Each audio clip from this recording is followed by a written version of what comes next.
Hey, it's SilverCreekGameShop.com. Opening up another pack. We got 16 left, I believe.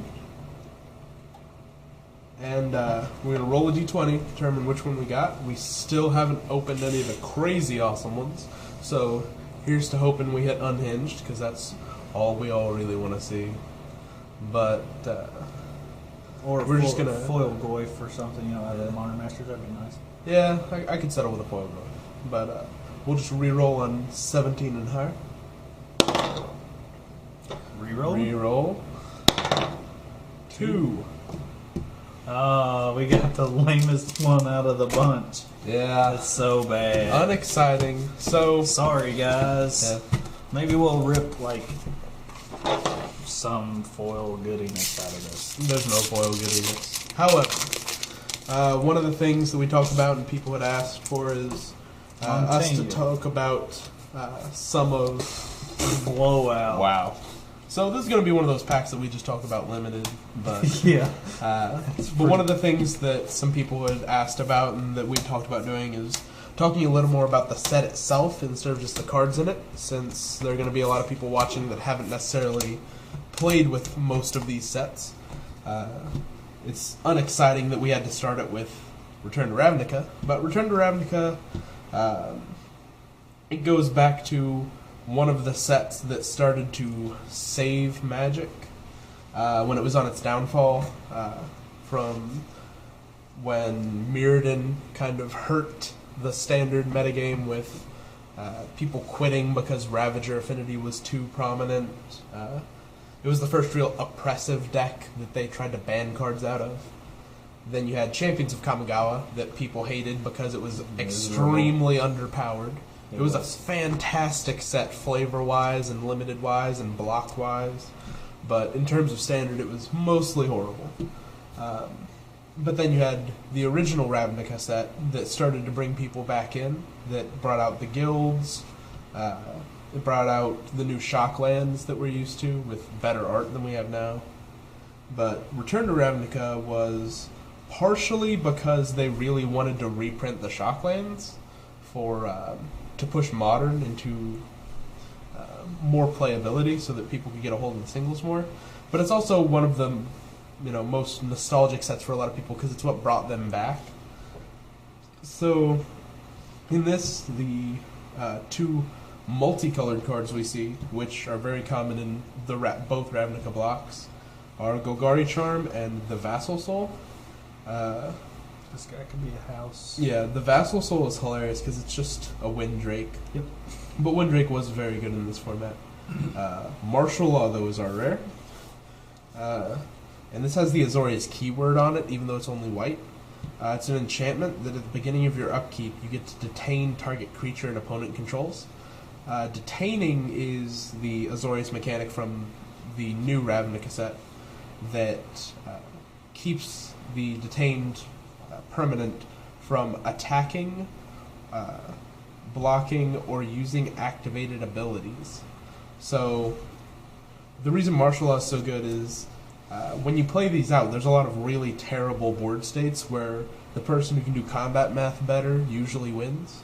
And Martial Law makes combat math terrible because you're always one card behind if you're facing a Martial Law.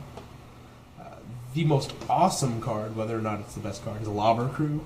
Yep. This card wins games. Yeah, it's a 3-mana 0/4 that can't attack, but you can tap it to ping each opponent, and when you cast a multicolored spell, you untap it.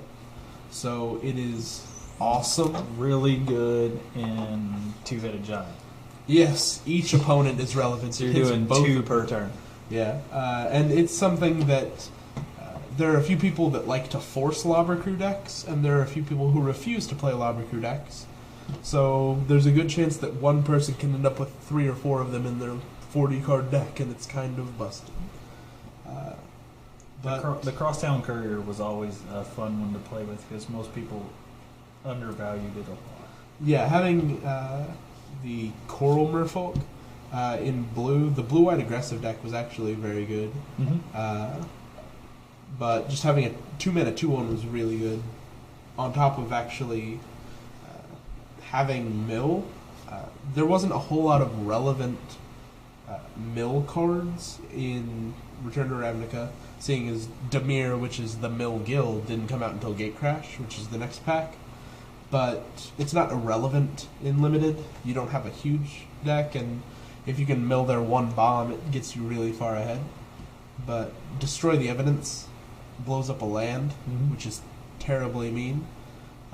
It's also a black land destruction spell, which is where land destruction originally was in black and red. But people forget that black had land destruction for some reason. Sinkhole. Yeah, Sinkhole. Probably the greatest one of all time. As far as the best cards outside of Martial Law for Limited, though, the Gorehouse Chainwalker is really good. It's a 2-mana 3/2 that can't block most of the time, just because it has Unleash, which is when it enters, you can have it enter the battlefield. There's a difference. You may have it enter the battlefield with a +1/+1 counter on it, but if you do, it can't block. So it's a really, really aggressive card, and red is one of the better colors in this format. And Security Blockade, there are cycles of enchantments that enchant lands that most people don't recognize as a cycle. But it's 3 mana, it enchants a land, and when it enters the battlefield, you get a 2/2 white knight creature token with Vigilance, and you can tap the land to prevent a damage that would be dealt to you. It helps combat math a little, depending on how aggressive the decks are, but it's also a 3 mana 2/2 Vigilance that gives you the ability to prevent damage that is directly dealt to you. So it's vastly undervalued by most people that just see it as kind of, a terrible, terrible fog. Another guy that always made it around the table, especially if you could get into green and black early. This guy was always undervalued, and he could get there when you absolutely positively needed him. Because he's a 3/2 for 3, taps, gains lifelink until the end of turn, and sometimes you just needed that. And 2, you have the Golgari charm, so you could take this. I wouldn't value it too high. Yeah, because the Stonefair Crocodile, it's the only green card in the pack besides Golgari Charm that's 2-color. But it's not a bad green card. It gets played in almost any green deck you have. It's not, a first pick, really. You don't want to, but it's definitely not unplayable. If you tried to move into Golgari, you do have the Charm, which blowing up enchantments is actually pretty good in Return to Ravnica. There are a lot of the enchantment lands and whatnot, and some removal and pump spells. This yeah. Sweet martial law here that we got. Yeah, that someone's going to take. Yep. So having enchantment removals there, but it's really good because you regenerate your whole team. So that combat math that we were talking about being tricky just kind of went out the window. But as he just pointed to, you also get Launch Party if it tables, if no one else moves into black. Black is very strong. And but it's usually open.